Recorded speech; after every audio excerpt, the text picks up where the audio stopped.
Well, I'd like to welcome everyone here to our class this morning on the science of Kriya Yoga. Our panel this morning I would like to introduce to you. For those of you who don't know me, I'm Dave Warner and I work and direct Ananda's Kriya Sangha here in the United States. We also have the opportunity to have Kriya ministers from all over the world today. We have Dharmadas from Ananda, India, Jaya from Ananda, India, and Jyotishan Devi from here in the United States. And this last day of Spiritual Renewal Week, last night was a blessed evening. We had 3 Kriya ceremonies. It's a long-standing tradition at Spiritual Renewal Week to end the week with our Kriya initiations and bring home just the real power and the truth of the science of Kriya Yoga and how integral it is to our lives at Ananda and really to what has built Ananda. When I came to Ananda, my first summer here was 1977, and it's really extraordinary to see, number one, how different it is between then and now, and number two, how the heck we got from there to here, because when you look at what was here in 1977 even, it's really quite a miracle that we are all here right now doing what we're doing. My first summer I actually spent under a tarp, under 2 trees that I can see right from here. Like many people here, I didn't even have enough money when I showed up to have my own tent. I just had a piece of plastic that I draped between 2 trees and spent my first many months quite happily sleeping under the woods there. There was nothing here at that time. There was 3 buildings perhaps at all of Ananda. The fire had just come through the year before. There was no expanding light, and not a single building up here. This whole meadow was completely bare of any buildings. We had Master's Market. We had a home maybe, and we had the publications building, which is now Hansa Mandir. Everything else had burnt down. On top of that, if you looked around at the people who were living here, it was a lot of very rough-looking characters at that time. And you would think that with all this nice Sattvic building and we cleaned up the forest and uplifting the vibrations, that all the rough characters would have left by now, and some of them did. But far from leaving, they're here on the stage here with me.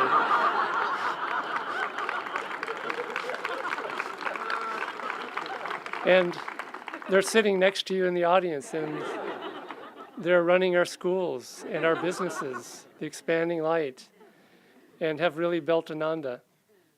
And that's one of the great miracles of Ananda. And it's also an extraordinary testimony to the power of Kriya Yoga.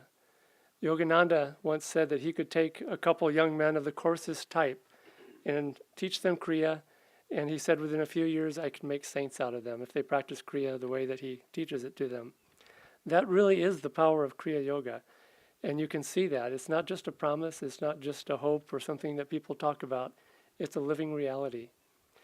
And so the power of Kriya has done 2 things that you can see very visibly here at Ananda.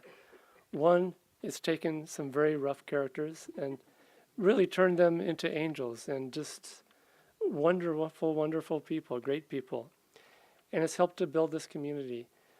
I honestly don't think that Ananda could have been built what you see right now without the power of the path of Kriya Yoga. When I talk about the path of Kriya Yoga, I'm not just talking about the technique, but this whole package of discipleship to our line of masters, the practice of these teachings and techniques, practicing these things with devotion, enthusiasm, and willingness. When you do these things, miracles can happen, not only in your own life, your own self, transforming you from where you are now into an angel or a saint, but also transforming your outer life. It's an extraordinarily practical teaching. And again, you can see it just looking around you, before and after, from 30 years ago to now. The benefit is of Kriya Yoga and how it affects people's lives. We heard a lot of talks this week about how Ananda was built and all the different ways that we all, and all the different speakers have talked about how these things were created here and the attitudes and the attributes that were required to do this. And Swamiji talked about, for example, about leadership and how to have inspiring leaders and how to develop leadership in your own self. And other speakers have talked about overcoming severe tests with inner strength and developing that strength. And we've also talked about how to relate to others and how to inspire others. And an example of this that Swamiji has often talked about in his building of Ananda and how to relate to people is he talks about relating to other people from your center to their center. And all these different ways of how Ananda was built could not have been done without the daily practice of Kriya Yoga. I know for myself, to use as an example of Swamiji's advice, to relate from your center to other people's centers. Before I started meditation, I had no idea I even had a center.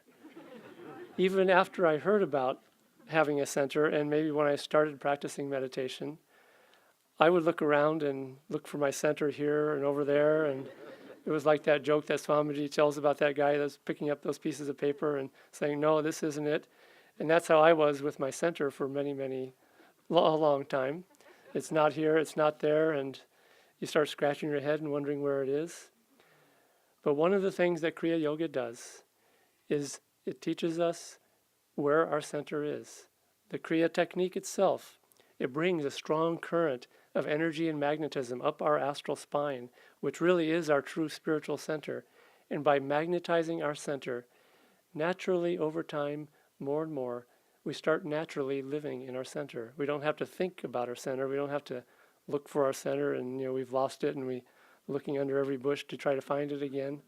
The practice of Kriya morning and evening, during the day events happens to all of us, where the world and outer things pull us out of our center. And sometimes these things are strong and really pull us way out of our center. But if you practice Kriya every day, you learn over time that magnetizing your spiritual center in your astral spine, naturally more and more, you learn to live in your center without having to intellectualize, think about it. It becomes your natural way of living. And so, over the years, people at Ananda, daily practice of Kriya Yoga enables people to tune in to all the different problems and situations, the challenges from your divine center. It helps you to relate from a perspective of divine love to others rather than just human emotion and attachments and desires. All these different ways, Kriya Yoga transforms people and enables us and gives people the power to perform this incredible miracle that is Ananda. Because the Kriya Yoga technique and the path of Kriya empowers people to live as children of God and can transform, like I said, even the roughest character into angels and saints. The other way that Kriya works and has really enabled people at Ananda to act and change the environment, change themselves, help to change others and guide others, is that Kriya, as this beautiful chant that Dharmadas sang this morning, Kriya gives you pranayama, which is control of the life force. Yogananda said that pranayama is not a technique, it's not a breathing exercise. He said pranayama is a condition. And Kriya Yoga, practiced over time, every day for many years, gives each Kriya Yogi control of the life force. When you have control of the life force, as this beautiful chant said, pranayama is the wishing tree.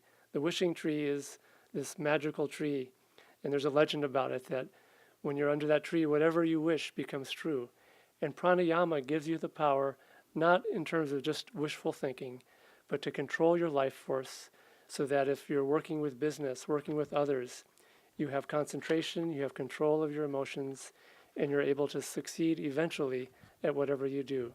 This beautiful chant, again, I would suggest other Kriya Yogis listen to this chant. We have a beautiful CD called Power Chants, which this chant is on that. We were playing this chant a lot for a new group of Kriya Bandhs who were preparing to receive Kriya, and we were all over at the Shrine of the Masters Museum over there at the Crystal Hermitage. And they were playing that CD in the background, and that chant came on while we were there. And one of our about-to-be Kriya Yogis said very breathlessly and romantically, "Oh, they're playing our song." And there was a real truth to what she was saying, because Kriya Yoga, one of the extraordinary things that it does is it gives you pranayama. It gives you control of the life force. For one thing, you don't have anything to fear anymore, because at will, over time, You can tune in to God's strength, God's power, God's nurturing love. Over time, you can work with changing yourself, changing your environment, no longer living in your emotions, but being able to help others, to serve others, and again, to build this miracle, which is Ananda. So, those of you who don't have Kriya Yoga, consider working towards it. We ask a lot of people before they actually get the Kriya technique, but you can see the before and after. It's worth it. It really transforms your life. It's also the most practical thing you can do in your life. People think, well, I don't have time, I am busy, I'm raising a family, and I have a job and career. Well, that's the story of Ananda. People who are busy, raising family, job and career, practicing Kriya Yoga, which enables them to do all those things with success and with a great deal of joy. That's the other side of Kriya, and we can see that in Swami Kriyananda. One of the anniversaries we're celebrating this year is 60 years of Swamiji's discipleship to Yogananda. There's another anniversary, which is 60 years of him practicing Kriya Yoga every day, faithfully and regularly. And you can see what the power of Kriya Yoga has to transform one's life. It has the power to fill you with the bliss of God and to feel divine joy at all times, which is what we all see and feel expressed in Swamiji right now in these days. But it's also very practical. Sri Yukteswar said that, he said, saintliness is not dumbness. And people sometimes think, and they equate being blissed out with being spaced out. But as Swamiji has demonstrated, you can feel extraordinary bliss, but also be very practical in that bliss and express it in music, in business, in human relationships, in so many ways. And again, that is the power of Kriya Yoga. I want to just end with a story, an experience I had many years ago at Ananda, because I think people practice these teachings and struggle, and maybe they don't feel results right away. But I have to say that watching this incredible experiment of Ananda, of hundreds of people gathering together and starting what really is a Kriya Yoga community and practicing these teachings, it's an extraordinary experiment to watch, because over time you see that without exception, people who stick with these things get results. One day, very early on in my life at Ananda, I'd only been here about a year or two, and I was living over at the monastery, which is right around where the Crystal Hermitage is right now. And it was a very cold winter. We'd had a lot of snow, and then we'd had some rain, and there was about maybe 8 inches of ice on the roads, so it was extremely icy. Fortunately, none of us had cars, so it was not a big problem. There was a few cars in the community at that time, but just a very small handful. And so I walked up into where the Crystal Hermitage parking lot is, and I did see one car there, and one foolhardy soul trying to get out with their car on that ice. And it was a very gentle upslope, so it wasn't that steep. But this was an old, beat-up Plymouth Valiant, which was the Ananda car in those days. The tires were bald, and they were just spinning in place, just like a treadmill, spinning and spinning. And so I went up to see who this person was who was trying to get out, to maybe suggest that walking would probably be the best idea. And it was Jyotish here, who was in his car. And he actually taught me a very good lesson that day. He was very determined to get out in that car. And so I started pushing. And I pushed and pushed as hard as I could, and nothing happened. He just kept spinning and spinning and spinning. I pushed harder. Same thing, no progress. Finally, I found when I pushed as hard as I possibly could, as if I was lifting the biggest weight I had ever lifted in my life, if I pushed that hard, the car started inching along, inch by inch. And we had about 50 yards of this upgrade to go. And I could see this was, walking still might be a good idea. And I suggested it to Jyotish, and he was still determined to get out. And I was fine with that, so I said, okay, let's start pushing. And I spent about 15 minutes pushing that car as hard as I possibly could. And we just made incremental progress up this long, just even gradual incline. And finally, after about 15 minutes, I was a spent force, and I went to Jyotish and I said, why don't we try trading places for a while? And he was agreeable to that. Partly I was really curious, am I really just weak or something? I mean, this is really amazing. Partly I just wanted to see if the same thing would happen or if maybe we just shoot right up that hill. Well, he got out, he started pushing, I started driving. It was the same thing, just incremental progress. But he didn't stop either. He was determined to get that car out of there. He spent quite a while doing the same thing, and then we traded places again. And finally, after half an hour or more, we made it up to where there was a really gentle downslope. And once we got over that final little slope and on the downslope, he went down that hill and just took off flying and was able to make it out of there. Well, all efforts that we make in our life, everything we do, but also and particularly spiritual effort, there are times when we're trying our darndest. We can't do any more, and it seems like we're just inching along.